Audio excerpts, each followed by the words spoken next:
I don't know how they put it on. They said that they might have had to put me as a theist, but I'm actually a Satanist. Okay. Okay.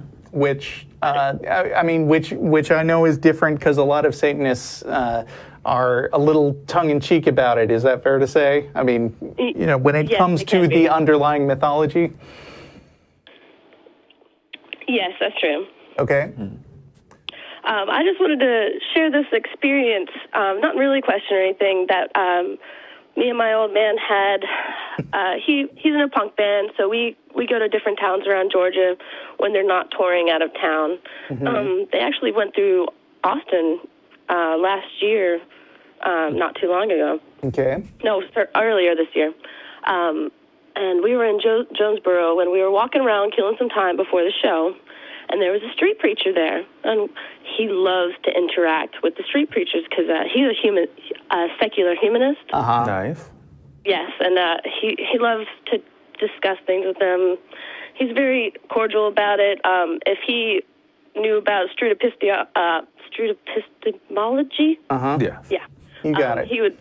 He uses that, but he doesn't know that is that. He hasn't looked into it. Basically, we went up to this guy, and he had this huge sign. It was actually a really nice sign, like very well put together, and it had the list of things of if you listen to metal, you're going to hell. If you're a lesbian, you're going to hell. I think I've seen that guy in particular. I think I know exactly who you're talking about. I may even have a picture on Facebook. At one of the private events, no? What? At one of the private events, or just... That guy shows up everywhere. He shows up at the Pride Festival. He shows up at the,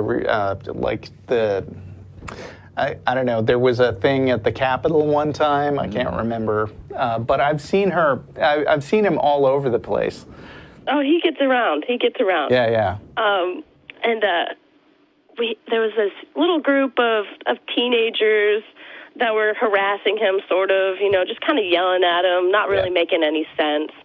And they're just basically trying to look cool. Oh, you're just dumb. You're just dumb kind of teenager stuff. And my boyfriend went up to him and decided to interact, you know, talk to him. He had his son was with him, with the preacher.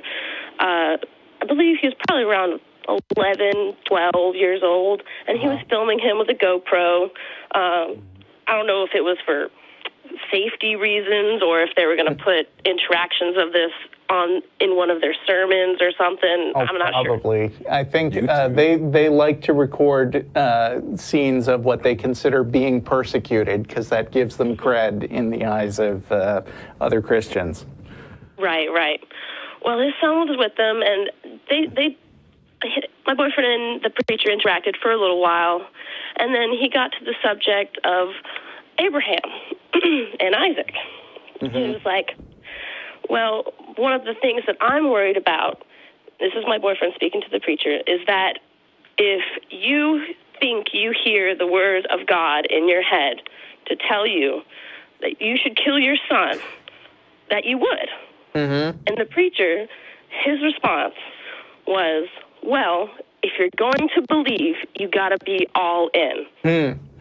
And the look on that boy's face, he went white as a sheet to realize that his dad might kill him if he hears a voice in his head. And at that point, me and my boyfriend looked at each other. We were like, well, you have a nice day. We're going to go. Wow. That's a good story, and I wanted to. I have successfully recommended this movie to a couple of people before. Have you seen Frailty? No, I have not. Look it up. You might want to check it out.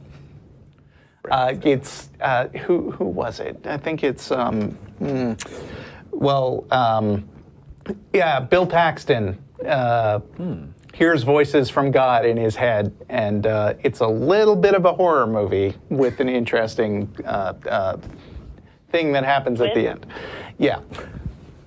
So check it out, Frailty. It's kind of bad for the son, just kind of sitting there like that. It's creepy. I could not believe that he said that in front of his son. Like, it was just mind-blowing.